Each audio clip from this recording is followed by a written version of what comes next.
Hi, and welcome to another exciting episode of the Andre The Beast Crayton Show. Today, we're going to dabble into the mystic world of symbolism, astrology, zodiac signs, tarot cards. I know what you're saying. That's black magic, it's voodoo, witchcraft, the whole nine yards. But just imagine if you're 29 years old and you really have gotten really good at this and you understand the concept of the zodiacs, you understand the stars, and you understand the astrological part of it. Today on the show, all the way from New York, by way of the Dominican Republic, Russian name.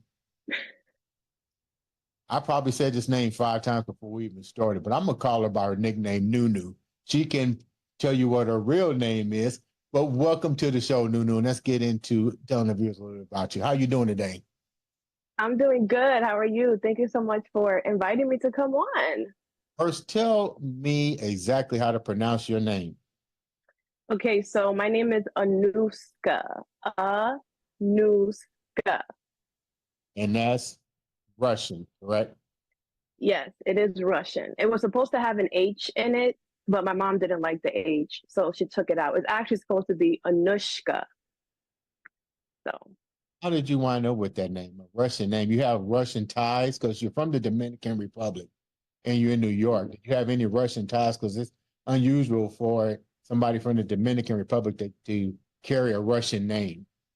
yes, correct. So when I asked my parents about that, they basically told me that I was born in Brooklyn. I only spent a year there and then we ended up moving. So I don't know anything about Brooklyn, but they had Russian friends, and my mom met a lady who was actually pregnant with somebody who was going to name her child Anuska. And um,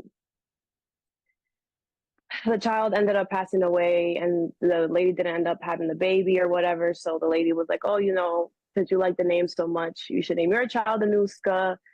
Well, Anushka, but my mom didn't like the H, so she took it out, and here I am, Anuska. It means grace. I looked that up. It's a beautiful name. I've never heard it, but it will always resonate from this moment forward. So Yeah. let's get started a little bit. I see a lot of stuff going on in the background, but first, tell me a little bit about your journey. You said because you're 29 years old. Tell me a little bit about your life growing up first before we get into where you're at currently. So my life growing up, my life was good, up to like I was like 13. I had like my dark night of the soul experience when I was 13. And it really, What was it, news good that you had? a dark night of the soul. What is that? It's kind of like when you're in an area of your life where it pushes you to break out of what you usually know. Like usually dark night of the soul is like when somebody passes away or when you have to make a drastic, huge change in your life that literally makes you realize that everything that you thought your life was, or your life was gonna go, is not that way. So when you look it up, they're very specific, but I feel like everything is about the higher perspective. So it's just a huge shift that happens in your life that forces you to kind of get out of your comfort zone and kind of like make sure that you're taking care of yourself, and you got to do what's best for you in a situation when everything around you is giving you no's, and there's like no way out. You have to find a way out of the darkness. You have to find the light. You said you So were 13 years old when this happened? yes. What in the Yeah. hell was you dealing with at 13 years old that you was caught in the dark?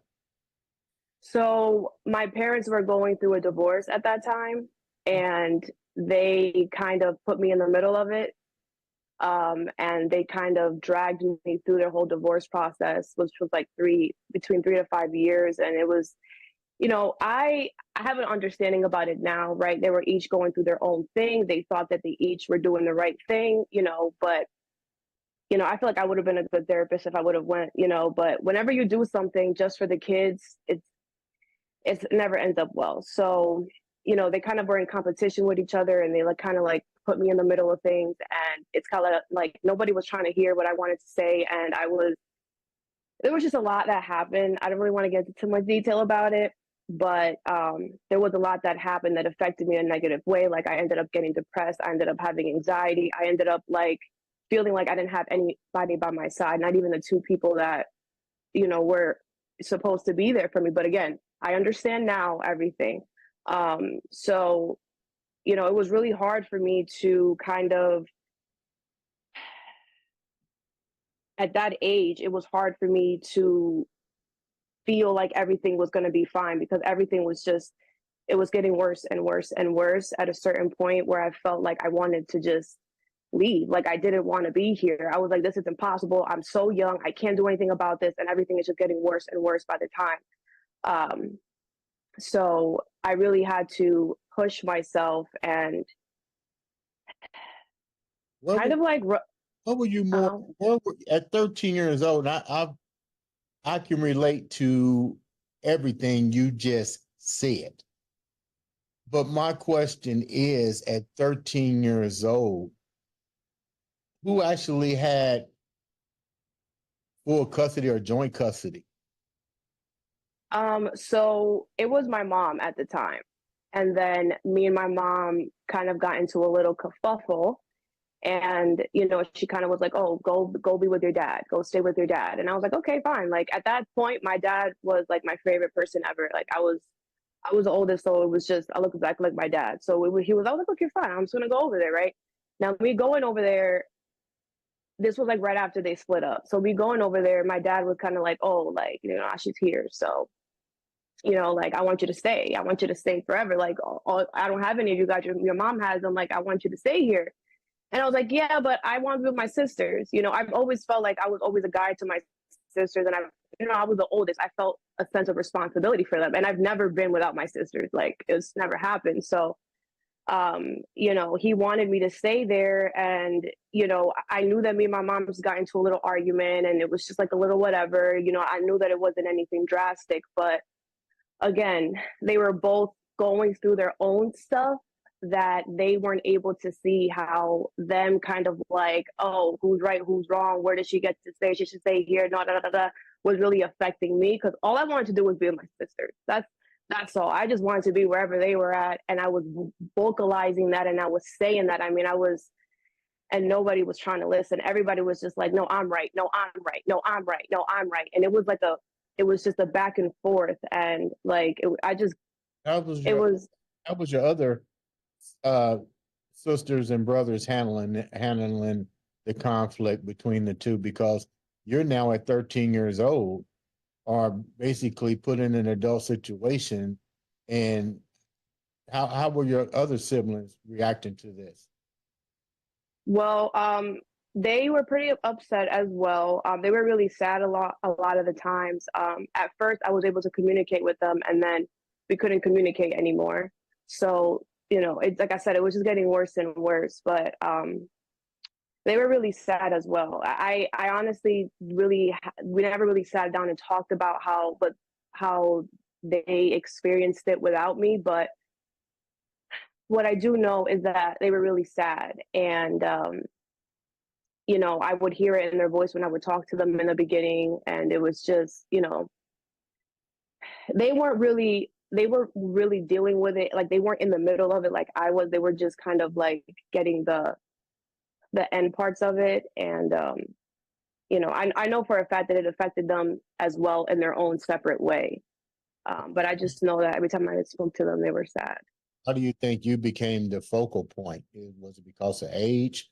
Was it because of power? Was it because they felt like you can be easily influenced? I mean, why was so much emphasis put on you? That's a good question, and I never thought about that, and I think it's the last one. I feel like it's the last one. I feel like I was easily influenced, because there was a time in my life where I was very gullible, and I was just like, I would just go with whatever it was being said to me at the time. And I was 13, so whatever was being said to me, oh, you can't do this, oh, this person is bad. And there was a lot of, again, I was put into a messy situation. But yes, I think it was because I was very gullible and I was kind of just willing to go wherever I was being told to go at a As, certain point. as you get older, you're going through school and transitioning from 13 years old. How was this affecting your mental state and your health as you got in your way through high school and junior high? Um, That was about the time you no 13. You're in middle school right at 13, right? mhm. In high school. What was that journey like? Still dealing, and how long did this go on? um, well, it went on until about ninth grade. I would say like yeah, like the beginning of ninth grade, that's when everything was like smoothed out and I was back with my mom and everything was good. So like ninth grade, that's when everything went back to normal. And the thing is that through this transition, through this time that I was going through this whole situation, I had to become a certain version of myself. And like the older Anuska was gone. That sweet, kind, gentle was gone. Like I had to become this rough skin, this I don't care, this, in it to win it. No, like I was just kind of ruthless in a point because I got to the point where I was so freaking low that I was like, I don't ever want to be here again. And I don't ever want to allow anybody to get me to this point. So I created this, which I feel like we all do. I created this certain persona, or this certain not persona, but like I became a certain person that I needed to be to get myself out of that situation in order to pull through. And that's what I did. And that's how I was able to get through it. But then you get to a certain point of your life where now everything is changing. You're grown up, you're taking care of yourself, you have a good job, you're fending for yourself, and you don't need that version of yourself anymore. You don't need to be that person anymore because you're not there. You know, So that was when my journey started. who was the person that you became? Who was the character? Who was the persona? Um, Somebody who didn't care about people's emotions, somebody who didn't care about how an action that I would make would affect somebody else. Somebody who was only caring about what was best for me at that time and not anybody else. Give me an example of how that. Let's call it the alter ego. How did the alter ego? Give me an example of when the alter ego came into effect for you. Um, I mean, I know the main one, but there's only like I don't want to go into detail about that just because there's some things that are personal. But I will say that I had to kind of, in order to get myself out of jail, I had to break out. So I had to break some rules. I had to like do certain things to get myself out of a situation that I was being forced to be in.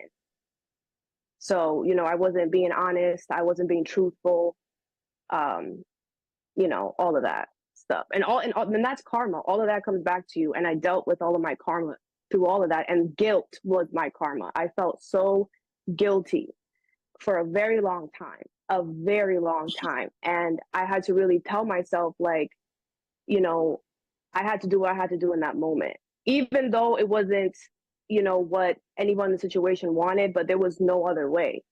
But anyway, that was just part of my healing journey. That's how I was able to kind of get out of that guilt energy and feeling like I was the worst person in the world for what I did. Um, because I did hurt some people in the process of doing that. You mentioned the word karma.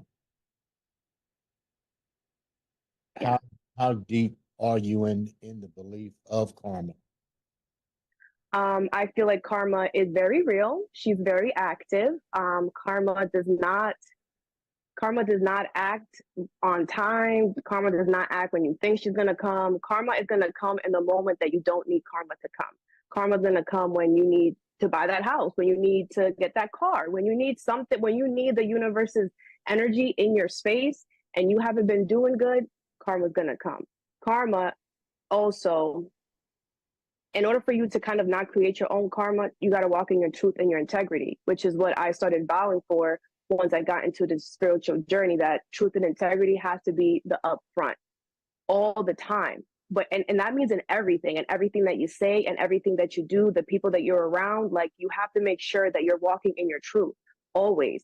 And that starts within you. Like you have to make sure that you can look at everything that you are, those parts of yourself that you don't really like and that could be a little better, and be honest with yourself and work on that. But yeah, I do. I'm a big believer in karma because I experienced her, so she real. You're 29 Hmm. years old. What are some of the things? Give me five things that you had to work on to elevate your guidance, because it's not an easy process. You just indicated that you got to come clean with yourself and truthful with yourself. So what was the five things that you were struggling with before you took this universal leap? I was struggling with patience. I was very always rushing to do everything, not thinking about what I'm doing. Um, my truth and integrity was the first, not because I lied, but because truth and integrity is not only about you speaking the truth, it's also about you being that. Like you have to be truthful and integrity and everything, and not just say something just to get along or to be all right. I had to put myself in a situation where anything that I go for is a challenge, or I'm getting myself out of my comfort zone. I had to like really push myself to do that. Um, I had to be more compassionate. I had to start caring about other people's feelings and what I say, how it's going to affect people. Because since I was young, I've always been, even when I was in school, like people will always, I always get in trouble for talking too much because I love to talk.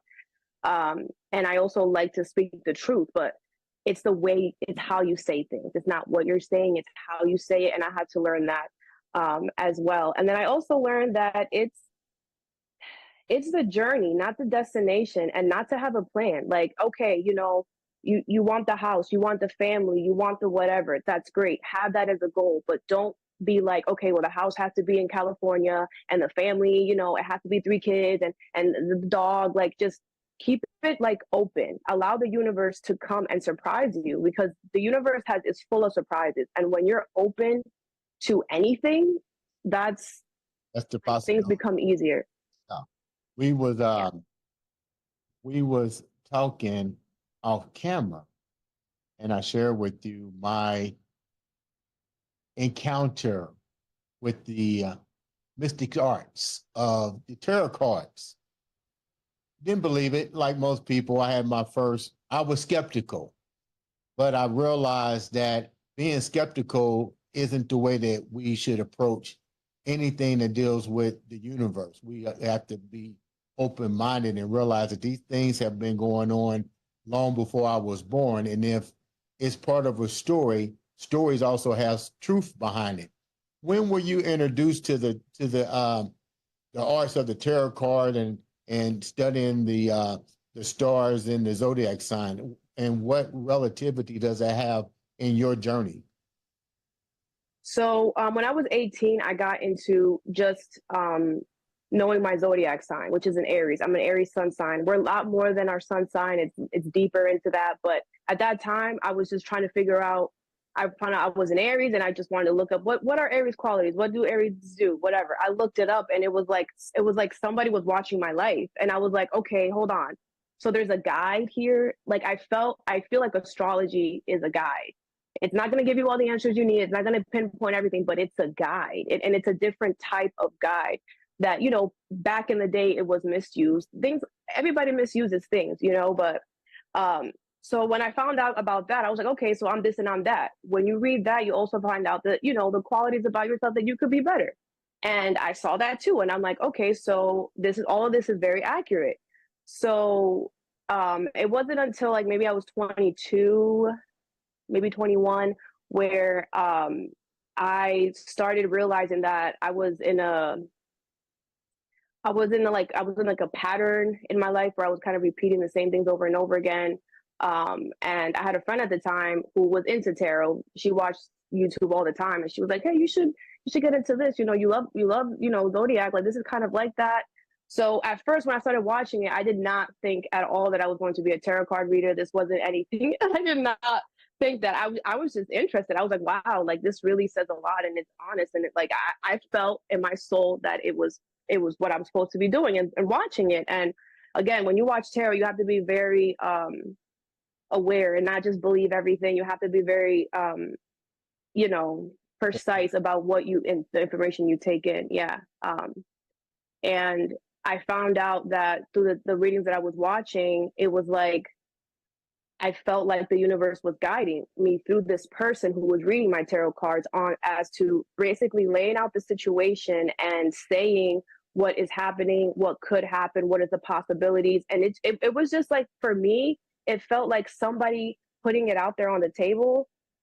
It made me understand my situation a lot better, and it made me get it a lot better, and it made me feel like I have more control of what's going on. It also made me feel more confident in myself, because a lot of things that they would say would be like, oh yeah, okay, I was doing that, okay, so I am doing this right, okay, good, good, good. Because the mind and the ego like to, kind of confuse things sometimes and try to help, try to um cause you to overthink.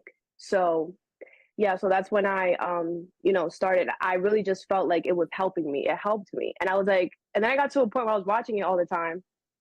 And then I got into meditation. When I got into meditation, that's when my soul was like, you should pick up a deck of cards. And I was like, what? And if it wasn't for meditation, if it wasn't for me being able to open up my consciousness in that way, I would have never picked up a deck, because I was like, me reading tarot, like what? Like it was, but I did it, and I will never, ever, ever go back. And since I picked up my first tarot deck, I promised myself that I was going to work on myself every day and become the best version of myself every day. And so I can guide and help others do the same. Like, and that's how it's been, since I picked up. And that's why I just feel like it's just a good motivational thing for me, at least. And it helps me. So I want to help others too. How was your tarot cards? Because people will say, "Oh, that's hogwash. Oh, that's bullshit." Um, how were you? Do you have to go to school to do tarot cards? What's the education that you need to be a tarot card reader? First question, and then the second question is just how is this more recreation for an individual versus being precise for the individual, or a ray of hope? Because I think if you're not say down or whatever, but is how is tarot cards actually used in a person's life, I guess is what I'm trying to say. Okay, so well, first, everybody has free will. Everybody has the right to feel how they feel. I don't ever try to convince anybody. I don't ever try to do nothing. They could feel how they want, right? But I feel like everything is energy. So no, you don't need to go to school for this. This is something that you have to become very aware of your own self, be aware of your own possibilities, and want to help others, want to guide others. Tarot is more of a thing that you use your intuition a lot on. Like you have to be exercising your intuition at a consistent level to be able to open up your soul and your consciousness to understand the cards. And it's for recreational purposes. It's not, you don't, people do take it serious and do whatever. I do take this serious. It's not like I'm saying it's a joke, but I feel like this is kind of like a way to guide people, to help people. And I do it by tuning into energy. I'm very spiritual. So when I started meditating, I realized that I was able to recognize and pick up on energy around me. Like there will be certain times where I would just know things, or I would just feel things, and it's not mine. I'm happy and go lucky and I'm great, and all of a sudden like somebody's next to me and I'm feeling like crap, or not feeling so hot. And through meditation, I was able to realize that that's just, I'm a life path number 9. Again, I'm really into the stuff. So I came here to guide people. I was supposed to come here to be a spiritual teacher, to be a spiritual learner, a spiritual guide towards everyone. And I was supposed to go through things, which I did, so that I could teach others how to do it. And tarot cards is just a way of me being able to do that. You said you're spiritual, and we hear that so much. Explain that to the viewer so they can understand the difference between being spiritual as opposed to religion. Yes, I do feel like spirituality has been abused. A lot of things, just like religion, has been abused, right? I don't go against religion at all because I grew up in a Catholic home. You can't forget, where you came from, but this is how I view it. Religion, it's more strict, it's more rules. It's just like there's, God is one person telling you you have to do this, and it's just kind of, it's always felt to me like too restrictive, too, you can't be free, you can't be able to expand and do things, and and if you make a mistake, it's bad. And one thing too, I don't believe in hell. I feel like we are in hell. I feel like this is as bad as it gets, right? With spirituality is more of an internal thing. Spirituality is more of you becoming the best version of yourself, so you could emit that energy to other people. Because it's not about the outside. It's not about who's up there. It's not about who's down there. It's not about who's next to you. It's about you. Everything starts with you. And that spirituality is you making that choice, making that conscious decision to become a better version of yourself and to really study yourself. Like that's what I've been doing for the past 6 years, 7 years. I've been studying myself in a point where I'm not judging. I'm like trying to understand why I do certain things. And it's broadening my perception and my consciousness so much. Like I know a lot more about life, and I'm not so stuck in the material world and in this like money, and we gotta, it's more like, I don't know how to explain it. I'm more like easy going with the flow, because when you're open and you're just so sure of yourself because you've worked on yourself so much, and everything just becomes easier. And I just feel like spirituality is just something that helps you grow as a person. And instead of attacking you for the things that you're doing wrong and that you instead it helps you, why are you doing that? Try to understand, so that because we have to be gentle with ourselves too. We're only human, and we only know so much, and we learn every single day. We also have to be very gentle with ourselves. But I also just feel like religion, for me, is a little too, dot, dot, dot, dot, dot, dot, dot, dot, dot. Like I feel like we're supposed to be a little more free, like You so. mentioned hell on earth. At your age, you don't hear that kind of communication. How did you come up with that philosophy? And then by the fact if that is the philosophy, what do we need to do to change it?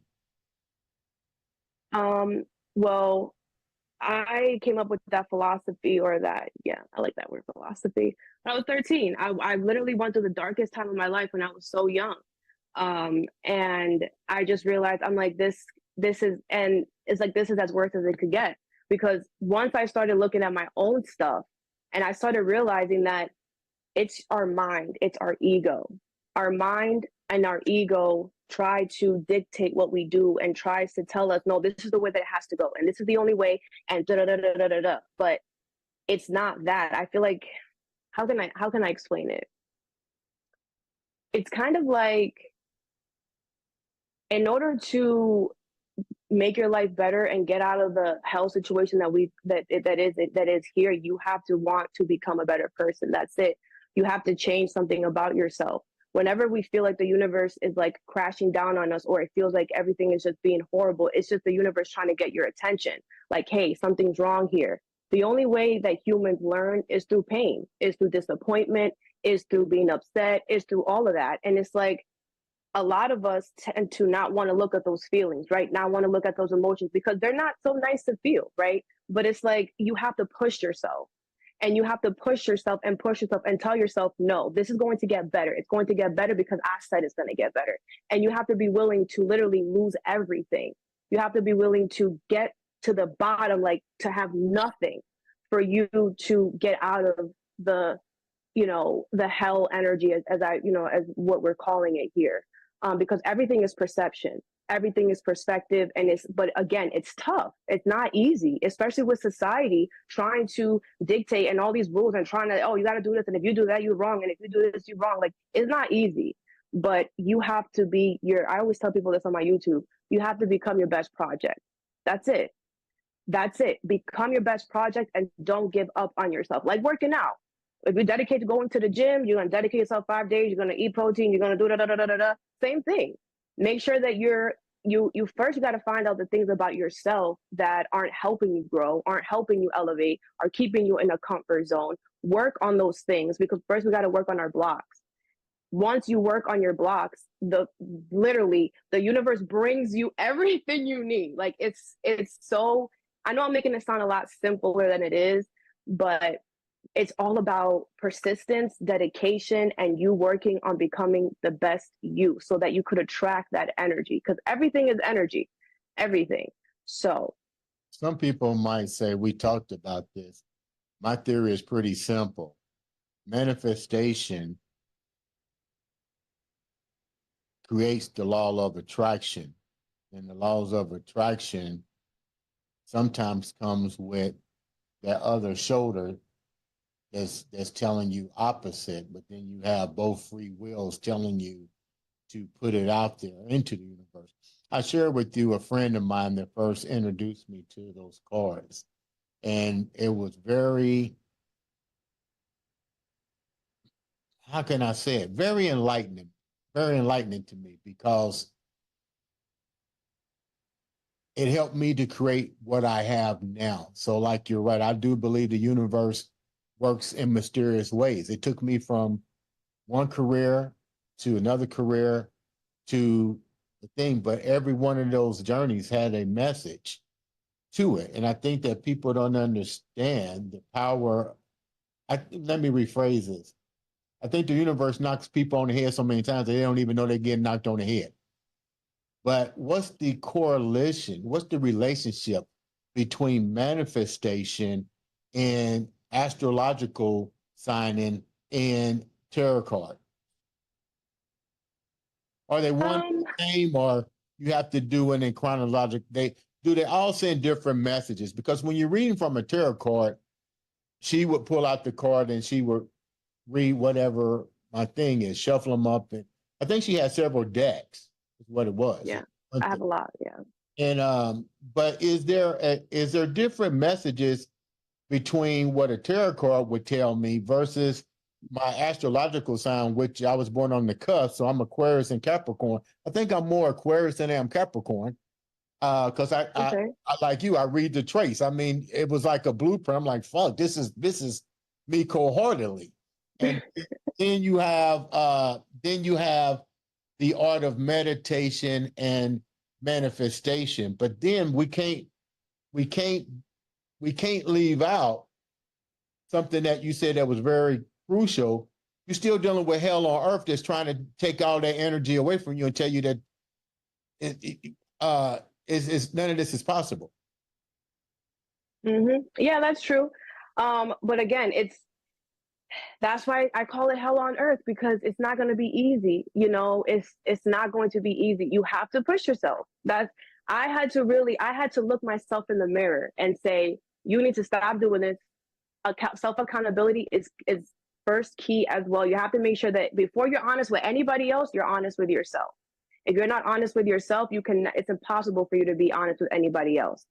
And that, you know, it takes work, but we signed up for this. You know, we all came down here wanting to become a better version of ourselves, and we can't allow the structure, the physical structure, to derail us from that. It will try, and it won't stop. That's what this environment was made for. But we have enough willpower within ourselves to get us through that. We do. You just have to find it, and that's not an easy process. But you can't give up on finding it, and you will find it if you promise yourself after watching this or listening to this that you are going to work on yourself every day, and you do it every day, and you don't judge yourself, and you're nice. You will find the answers. Everybody's path is different. but consistency is key. And the way that I feel like this all correlates is just like tarot is a tool. So if you're manifesting something and you're seeing that maybe what you're manifesting is not coming into fruition, or maybe you're seeing a lot of delays, tarot is a good tool to use to see what maybe what you could tweak, or maybe you're missing some information, right? It's not going to tell you what information you're missing, but it'll be like, hey, you're missing something. And then you could go back to the drawing board and see what is going on with the manifestation. And then the zodiac translates to that as well, where it's kind of like, I feel like everybody, since we're all different zodiac signs, we all operate off of different energy, right? You said you're a Aquarius and Capricorn, excuse me, cusp. So I'm tapping into astrology right now. You're ruled by Saturn. So rules and restrictions is something that you probably have dealt with a lot. And for you to get manifestations, it might be that it's good for you to be very on point and make a structured plan and have it, be a certain way. For me, I'm an Aries. So funny you said that, because that's exactly how I move. Like, that's great. And it trips people out because they go, why do you work so much? Why do you do it? I said, because it's about structure. I have to complete the task. If I don't, then I get pissed. So it's like, but you're also a very good teacher because of that too. Saturn is also a very good teacher. So. Well, thank you. Yeah. And I'm 100% with what you do. I love it, because if it wasn't for someone bringing the tarot card to my attention, it navigated me to where I'm at right now. It wasn't the master tool, but I looked at it and was like, okay, I'm missing this. How do I go back and do this? And it was like everything just started to almost align like crazy. Now, were there bad parts? Hell yeah, there's gonna be bad parts. You got people that don't want to see. Got people that don't want to see you succeed. But you have to realize that I'm like the Godfather. Keep your friends close, your enemies closer. Because if I know what my enemies are thinking every day, then I can better have a control on the dog leash a little bit, so to speak. Good point. But that said, before we wrap up, you said something that I thought was very interesting. You mentioned free will, and you mentioned we all choose to come down to better ourselves. That's almost like speaking reincarnation, or almost like speaking from the movie, what's the movie with Jamie Foxx? So, where he was the ghost, where he died and came back. He wanted to do something different. He saw his life in front of him, and he came back, and he didn't want it. But his partner didn't want to come back because she hated the earth. She hated the vibration here. He said, I don't want to go. In other words, I've been here, but I don't want to go back. And he was like, you didn't find what you were looking for there. What's your take on that? Because that's very strange for that to come out of your mouth, that you choose to come back here. Oh yeah, absolutely. I believe in reincarnation. I believe that this is not our first time here. I absolutely believe that. I feel like this is school. I feel like Earth is like school. One of the most craziest, annoying, difficult schools that there is, right? And we literally, as souls in the spirit world, this is what I believe, right? Us as souls in the spirit world, we're like, okay, so I want to learn to become more compassionate. I want to learn to, become more of someone who is more structured. And, I want to become someone who it doesn't lie as much, right? So we put ourselves in situations. Your soul chooses to put yourself in situations where it is all of those things to show you what you're not. And I feel like we come here over and over again to learn the same lesson until you pass finally. And I also feel like I have a lot of Aquarius in my chart, so I'm like, I think out of the box, and my ideas are always like meh. But I do feel like there are different planets, and I feel like Earth is the hardest one. So I always tell people on my YouTube, like, this is the hardest school, and y'all chose to come here. You guys all said, we're gonna go to that crazy school and we're gonna learn to become better. And it's difficult, clearly, but we all choose this. I definitely feel that there's no way, when you meet somebody and you're like, deja vu, you know, you're like, wow, like I Yeah, mentioned yeah, yeah. I told somebody that, and they go, "Well, why you say that?" I said, "Look, Hollywood tells you what's going on. Don't you see the Matrix? Don't you see the movie? What you just said yes, is so the movie sold straight off the bat, where they actually say exactly what you said, word for word, and I've it, never I want to watch that movie now. You said Soul, Soul. yeah, it's on Disney, man. It's really good. It took me several times to watch it. Oh, Yeah, oh, the I thought you were talking about you're talking about the yeah, the Disney. I thought you were talking about like a not an animation. Yes, I love that. yeah. That's another thing. That's another they're making a lot of movies that are now kind of showing people spirituality and kind of showing people the other side. I love that movie too. I thought you were talking about. I No, forgot that Jamie Foxx was the voice. I love it. We just had Virginia Drake on the show, who had, I think, 7 near-death experience, and we did a 4-part episode with her. That's She came in Indianapolis, and her story was wow. so profound, and the journeys that she talked about, and the encounters, and the Joan of Arcs, and I mean, to listen to it. And I tell people, when you're talking about something like that, the spiritual or the universe, you have to be open. And it's kind of crazy that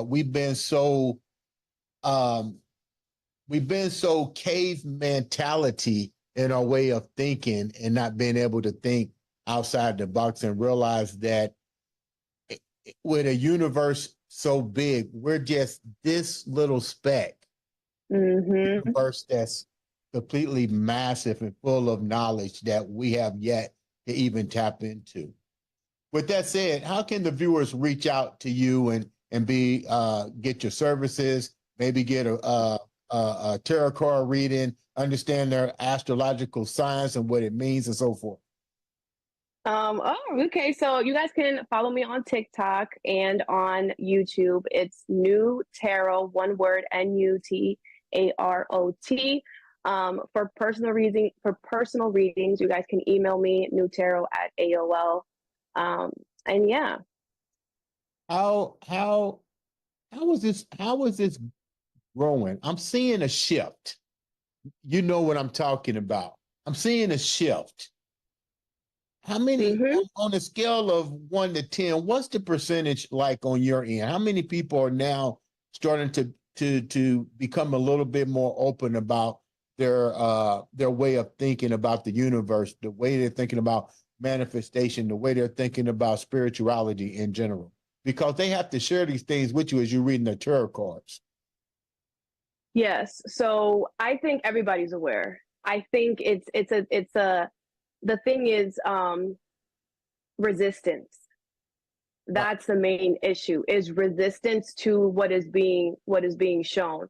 And what I'm feeling is that people are just gonna, you know, I like to call it universal slaps. It's just, you know, people are just gonna have to keep getting slapped by the universe. You know, I've gotten slapped a lot of times before. I was like, I'm no more slapped, you know, but I just feel like resistance is a big thing right now because the universe is shifting everybody. There's not one soul on this planet who is not going through a shift and somewhere in their life.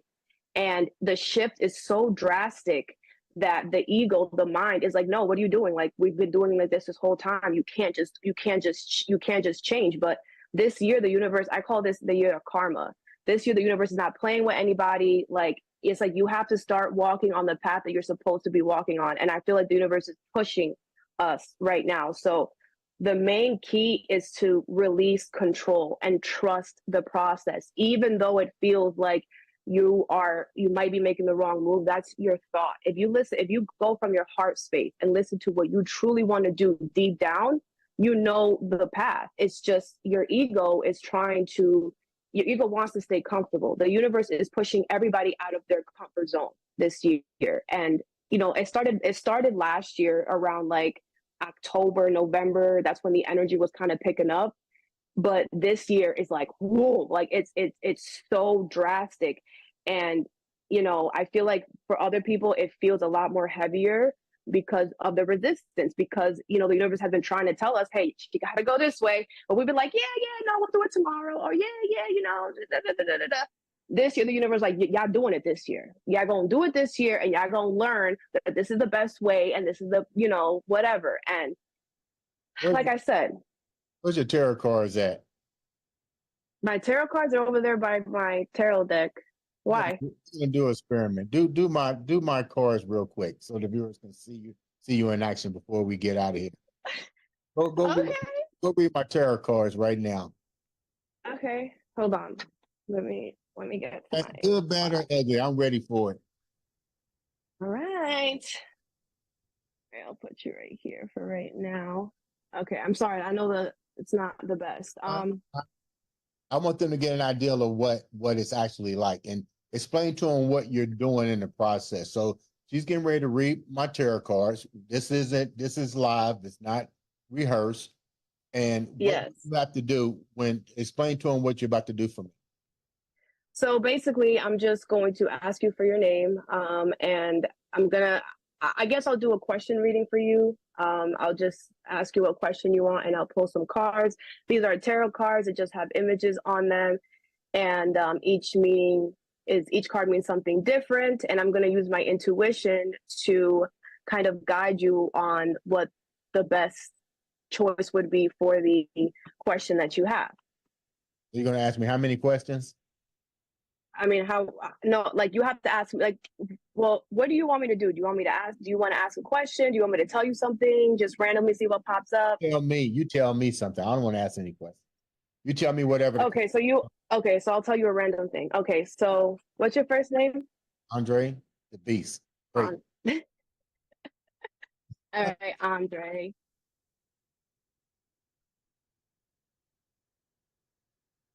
Andre.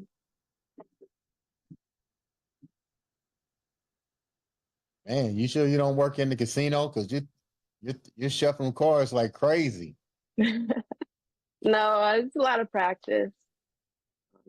Now, are you meditating as you're doing that? Are you putting energy into it? What are you doing as you shuffle? Yes, I'm feeling your energy. I'm like saying your name in my mind, and I'm just feeling the energy for when I feel like I need to stop, and then I pull the cards out. Okay. Bottom of the deck is the Four of Pentacles. So I'm going to tell you every single card, what each card says, and then I'll tell you what I pick up from the information. Okay. So the first card you have is the Ten of Swords in reverse. Then you have the Death card. And then you have the World in reverse. Where the bottom of the deck is the Four of Pentacles. So I feel like there's something here that you are already over. Something has ended here. And I feel like you're over it. But for some reason, you're keeping the door closed or you are energetically holding on to it. You might not physically be having this in your physical space, but energetically, you're still holding on to it. You have the Sun, and then you have the Seven of Cups in reverse. I feel like you're holding on to the part that makes you really happy about it. Like, even though this did end, it made you happy though. And maybe because it made you happy, you're kind of like, well, maybe it doesn't have to be completely closed. But with the Seven of Cups in reverse, I feel like you're going to realize that even though this did make you very happy, it is something that has to end. And just because something makes you happy doesn't mean that you have to keep the door open per se or keep it in your space. Okay. You want me to keep going? That was like a quick thing. Yeah, I can keep going. I'm listening. Yeah. Okay. So then you have the Knight of Wands in reverse, the Strength card, and the Magician in reverse. Okay, so I feel like the universe wants you to know that this energy was very inconsistent with the Knight of Wands in reverse. And I feel like you gained a lot of strength, a lot of confidence through that, because it's kind of like the energy was it was inconsistent, and wherever this energy was inconsistent, like you came in and you kind of like, you took charge and you put yourself there, and that created a lot of confidence and a lot of strength within you that I feel like you didn't have prior to this situation. And with the Magician in reverse, I feel like the universe wants you to know that this energy didn't have the best intentions for you. And down the road, like, I feel like you would have seen that. With the Two of Pentacles and the Hierophant, whew, okay, I love the Hierophant card. The Hierophant card is us learning a lesson and embracing that. And then you have the Ace of Wands at the bottom next. So I feel like because you learned this lesson, you will be starting some type of new endeavor or something new that's going to be very exciting for you. You might be kind of like, I don't know if I should do this. Should I not? Um, let me see why. Page of Swords in reverse, the Lovers in reverse, and the Ace of Swords. Okay, so it might be because you don't have all the information about it. But the thing is that, you know, you could be kind of wanting it to be too much. Like I'm seeing like on paper, like you want it to be all there, like you want all the answers.